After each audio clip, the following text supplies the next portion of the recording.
Hey everybody, this is SEO My Business. We're going to walk through our lead generation and account-based marketing overview. So real quick, I want to introduce the team. We will talk a little bit about what it is we do, and we'll talk about our B2B marketing process. So my name is Vincent DeCastro. I'm the president of SEO My Business. We started it back in 2008. I've got about 17 years of experience in search engine optimization, pay-per-click advertising, marketing automation, and a number of years in B2B marketing. Jonathan, you want to talk a little bit about your experience? Yeah, sure. So I'm Jonathan Barabee. I'm the senior account manager at SEO My Business. I've been working in the digital space for a little over 10 years at this point, really specializing in kind of the account side and strategy side of the work that we do. I'm Jason McDaniel. I've been working at SEO My Business with Vincent for about 4 years now. I've been working in the industry for about 10, managing various channels, programmatic, display, paid search, that sort of thing. Look forward to taking a deep dive with you. My name is Lydia Mansell, and I'm the head of content here. My background is in writing and editing and content creation for different publications and retail brands and B2B companies. And I'll go ahead and get started and talk about B2B marketing in today's world. So obviously B2B marketing and sales have both really changed since March of this year. The biggest change really being in in-person and remote opportunities. Trade shows and in-person entertaining are both off the table right now. You really can't grab coffee or dinner with a potential client. And we're now seeing a majority, about 96% of B2B teams working remotely in some capacity. And this means that digital marketing is more important than ever. And in the same study that found the stat above, they found that B2B companies are twice as likely to be chosen as the main supplier if their digital experience is amazing. And what that means is that digital marketing is personalized, it's engaging, it's accurate, and it finds the right audiences and customers. But if a majority of teams are working remotely for the foreseeable future, how are you finding these potential high value customers? And more specifically, how do you speak directly to their buying teams? So just real quick recap what we do. We're a full service agency, and we really provide two distinctly different full service campaigns for our clients. So lead generation, which most people are probably familiar with. And so we define it as someone who is looking for a product or service either immediately or up to, call it, 3 to 4 weeks. There's a little bit of research involved. There might be some reputation management or brand research involved. But for the most part, these are decisions that are going to be made pretty quickly, generally between 1, maybe 2 people. And so one of the bigger differences between that and account-based marketing is just the duration of the sales cycle. And so we see with our account-based marketing clients, the sales cycle might be anywhere from 6 months all the way up to 2 years. They usually involve a buying committee made up of anywhere from 6 to 12 people. And generally speaking, the value of the product or service is considerably higher than it is for lead generation. All right, so just thinking about what makes an effective B2B marketing campaign, all the way from the strategy and the foundational type of work, going to measuring the success of your campaign and being able to make informed decisions off of that. We kind of have these 5 pillars as far as what we think is critical when you're building out that B2B marketing campaign. So we're going to go into kind of each of these in more detail, starting off with strategy, and I'll let Jason talk a little bit about that.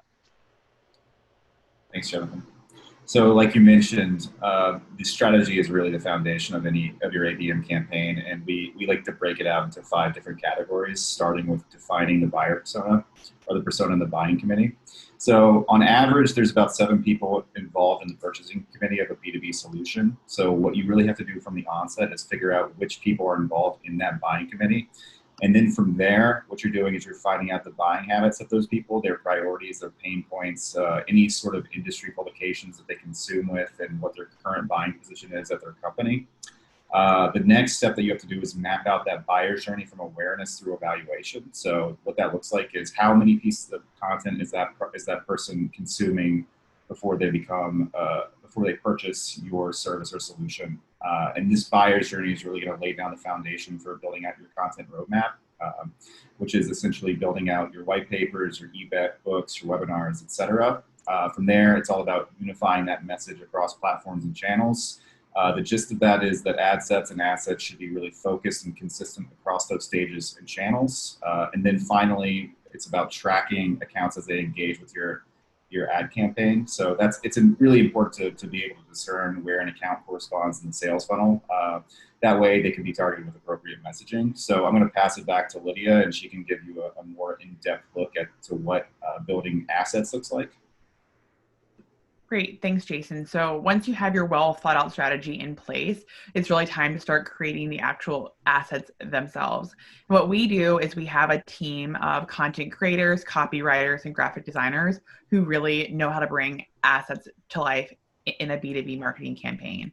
And we also utilize already existing content from our clients, plus we create custom hyper-focused assets, which are used for content marketing, landing pages. We create programmatic ads and emails, webinars, and even podcasts. And here on the right, you can really see more of a breakdown of the different kinds of assets that we have the ability to create. And once you kind of create these assets, it's time to deliver them to the right audience. Great. So this brings us to the different channels that are going to be involved. It's important to keep in mind that, generally speaking, across lead generation campaigns and account-based marketing campaigns, we're using pretty much the same channels, just in different configurations and in slightly different ways. So those channels are usually going to include paid search on Google and other major search engines, programmatic display. Content marketing is a big piece, especially for account-based marketing. Paid social, lead nurture, SEO, obviously, webinars, podcasts, a lot of different content goes into it. And so each of these channels is going to have a different role to play in the buying funnel. And obviously, each of these channels at different stages of the funnel will be targeted to different members of the buying committee or the buyer persona, if you will. So, what do you do with all of this information, all of these, different pieces of data and points of engagement coming in from all these different channels? How do you turn that into actionable and optimizable information? That kind of leads us directly into what we really feel like is one of the most important pieces. That's going to be account scoring. So Jason, if you wouldn't mind kind of talking a little bit about that part of our process. So account scoring for us is what really allows us to see where an account is at a different stage in the funnel. So essentially what we combine is 5 main pillars of data. So that includes offsite intent data from a third party, which is essentially providing intelligence on what topics the account is consuming outside of your website. Basically, it will allow you to expand your target list of accounts, even if they haven't interacted with you. Additionally, there's on-site interaction data. This is your on-site page views, your on-site interaction. So if they're consuming specific pieces of content on your website, if they're staying on highly valuable pages for longer, if they're submitting lead forms, that sort of thing. From there, we include a bucket for campaign score. That's how an account is specifically interacting with your paid campaigns, your content marketing, your different tactics. And then finally, there's a content score. So that's going to be any sort of interaction that an account has with third-party content syndication. From there, we can join all of that information. We build a total score, and that allows us to understand where an account is sitting in the sales funnel, what sort of information they're engaging with, and how to proceed from both a marketing and sales outreach perspective. So that brings us into reporting, and I'm not going to spend too much time here because I'd rather show you how we report. A couple things I'd like to note is that, one, we tie reporting to CRM data, so any sort of lifetime value of an account, we're That's the KPI for us 9 times out of 10. It's not just about driving leads, it's about driving sales accepted offers. Additionally, we like to use the client's systems, so their data visualization tools, their CRMs, their email platforms. I feel like we're not trying to reinvent the wheel, and if they feel comfortable with certain systems, then we're all for using those. So as I stated before, rather than just talking about the reporting, I'm going to show you an example of our dashboard. So this is an account scoring dashboard.